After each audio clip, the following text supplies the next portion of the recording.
Hello भाइयों, तो मैं आपके दिल का बात बताने जा रहा हूँ कि फरवरी तक आते आते आप कुछ भी नहीं पढ़े होते हैं। जो पढ़े होते हैं वो भूल जाते हैं, कदर भी नहीं करते हैं पढ़ाई का।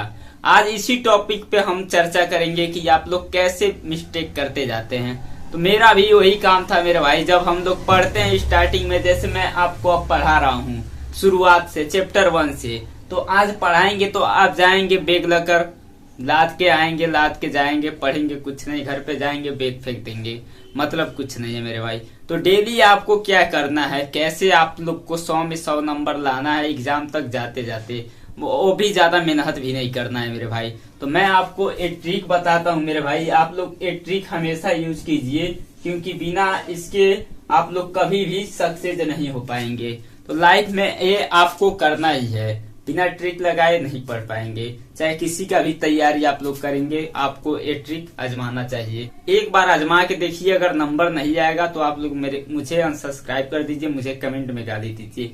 क्योंकि मेरे भाई आप लोग को ज्यादा नहीं पढ़ना है, जितना मैं पढ़ाऊंगा उतना ही पढ़ना है। अगर किसी भी टीचर से पढ़ रहे हैं तो उतना ही पढ़िए। 1 साल का टाइम होता है मेरे भाई, 365 दिन। अगर उसमें एक टॉपिक आप पढ़ दिए, मात्र आप समझे चैप्टर 1 है, चैप्टर 1 है, इसमें बहुत ज्यादा हेडिंग होगा मेरे भाई, बहुत ज्यादा। पर आपको सबसे पहले आपको पढ़ लेना है रासायनिक अभिक्रिया। उसके बाद आप लोग को पढ़ना है रासायनिक अभिक्रिया के प्रकार।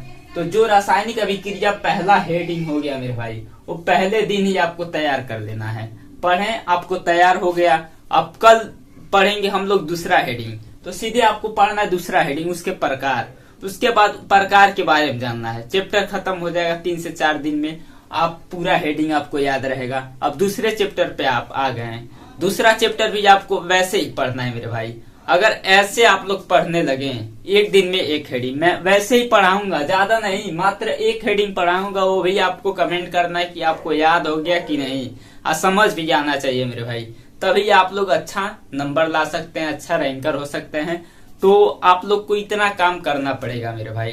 तो आज के इस वीडियो में एक टॉपिक भी पढ़ाऊंगा, आपको याद भी करना है। कल इसी वीडियो पे फिर एक टॉपिक पढ़ाएंगे। आपको डेली याद करके मुझे कमेंट करना है कि आप पढ़ रहे हैं मेरे भाई। तब मुझे सुकून मिलेगा कि आप लोग, जो मैं गलती कर रहा था, आप लोग गलती न करें, कि आपको एग्जाम में ज्यादा नंबर मिले। तो आप लोग मेरे साथ जुड़े रहिए। अगर चैनल को सब्सक्राइब नहीं किया मेरे भाई, तो चैनल को सब्सक्राइब कर लीजिए। क्योंकि तो पैसा तो मांग नहीं रहे मेरे भाई, आपको बस एक सब्सक्राइब करना है, एक वीडियो को लाइक करना है मेरे भाई, इतना तो कर सकते हैं। तो मेरे भाई इतना आप लोग कर लिए तो आपको दुनिया में राज करना है मेरे भाई। 32 डिग्री नहीं मेरे भाई, 32 डिग्री नहीं। डॉक्टर भीमराव अम्बेडकर को जान रहे होंगे आप लोग, 32 डिग्रियां थी। हम लोग तो 1 डिग्री प्राप्त करने में 3 साल लग जा रहा है मेरे भाई। वही 3 साल में कितना बैक लगता है, कैसे एग्जाम निकलता है, वो हम ही लोग जानते हैं। तो उनका बात अलग था, वो पढ़ने में किस तरह पढ़ते थे, क्या करते थे भाई, दिमाग से ओवर हो जाता है। कैसे वो पढ़े होंगे, 32 डिग्री कैसे उनके पास आई होंगी। एक इंजीनियर का डिग्री लेने में कितना मेहनत लग जाता है मेरे भाई। बीटेक करने में 4 साल का कोर्स है। सोचते हैं मेरे भाई कैसे किया जाए। ये पॉलिटेक्निक कर रहे हैं मेरे भाई, इसमें तो खत्म ही हो रहा है मान लीजिए, तो बीटेक कैसे खत्म होगा। उसके बाद ये एमटेक, पढ़ाई पे पढ़ाई है मेरे भाई। तो आप लोग को थोड़ा सा पढ़ना है, दोबारा पीछे के तरफ नहीं जाना है, एकदम आगे तरफ ही जाना है मेरे भाई। तो आप लोग मेहनत कीजिए, मेरे साथ जुड़े रहिए। चलिए एक टॉपिक देख लेते हैं मेरे भाई, कि वो टॉपिक को आप बताइएगा कमेंट करके, अच्छा लगा कि नहीं। ज्यादा कुछ है नहीं, क्योंकि ये साइंस है, तो इसमें आप लोग जान ही रहे हैं, मैथ तो है नहीं, फार्मूला रटा जाएगा, डिफिनीशन होता है, एग्जाम्पल हो सकता है, यही सब होता है मेरे भाई। तो आप लोग चलिए एक टॉपिक मेरे भाई, ये हेडिंग है वियोजन अभिक्रिया, डिकम्पोजिशन रिएक्शन। इसके बारे में हम लोग जान लेते हैं, क्योंकि आपको बताएं मात्र एक टॉपिक आपको पढ़ के आना है। तो डिकम्पोजिशन रिएक्शन होता क्या है। जब एक अभिकारक टूटकर 2 या 2 से अधिक उत्पाद में बदल जाता है, जैसे पृथक हो जाता है, अलग हो जाता है मेरे भाई, तब उत्पाद में बदल जाता है, उसी को हम लोग कहते हैं वियोजन अभिक्रिया, डिकम्पोजिशन रिएक्शन। तो चलिए इसे लिख देते हैं, तब आप लोग को और अच्छे तरीके से याद हो जाएगा। जब एक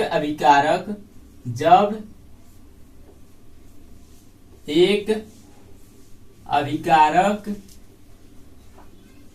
अभिकारक टूटकर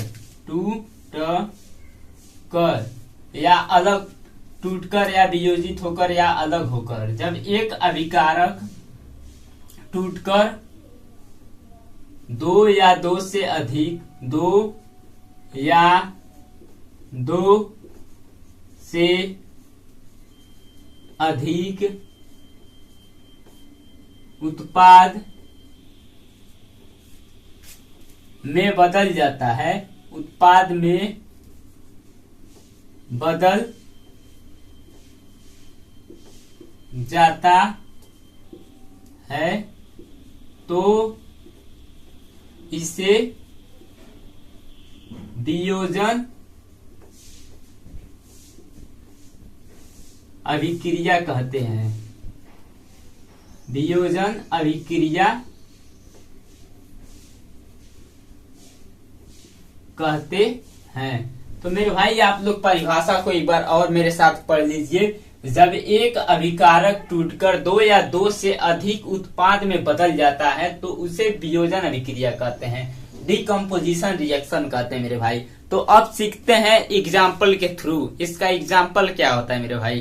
तो चलिए एग्जाम्पल को देखते हैं। तो देख लीजिए एग्जाम्पल क्या होता है मेरे भाई इसका। CaCO3 रिएक्टेड बाई, मतलब उष्मा आपको पता होगा यहाँ पे हो जाएगा मेरे भाई। ये इसको बोलते हैं हमेशा अभिकारक, ये भी आपको पता होना चाहिए मेरे भाई। इसको बोलते हैं अभिकारक, इधर इस साइड वाले को बोलते हैं उत्पाद। तो हो जाएगा मेरे भाई CaO प्लस CO2, ये निकल कर आ जाएगा मेरे भाई। तो देख लीजिए मेरे भाई आप लोग, ये अलग हो जा रहा है, वियोजित हो जा रहा है, मतलब पृथक हो जा रहा है। इसी को हम लोग बोलते हैं वियोजन अभिक्रिया। ये 3 प्रकार के होते हैं मेरे भाई। तो अगली वीडियो में इसका प्रकार लेकर आएंगे, क्योंकि आपको ज्यादा पढ़ना पड़ेगा। हम बताएं एक टॉपिक आपको याद करना है तो मात्र इतना आपको याद कर कमेंट करना है कि इतना याद हो गया। तो मिलते हैं अगले वीडियो में। जय हिंद, जय भारत। अगर चैनल को सब्सक्राइब नहीं किए हैं तो चैनल को सब्सक्राइब कर दीजिए। तो बाय।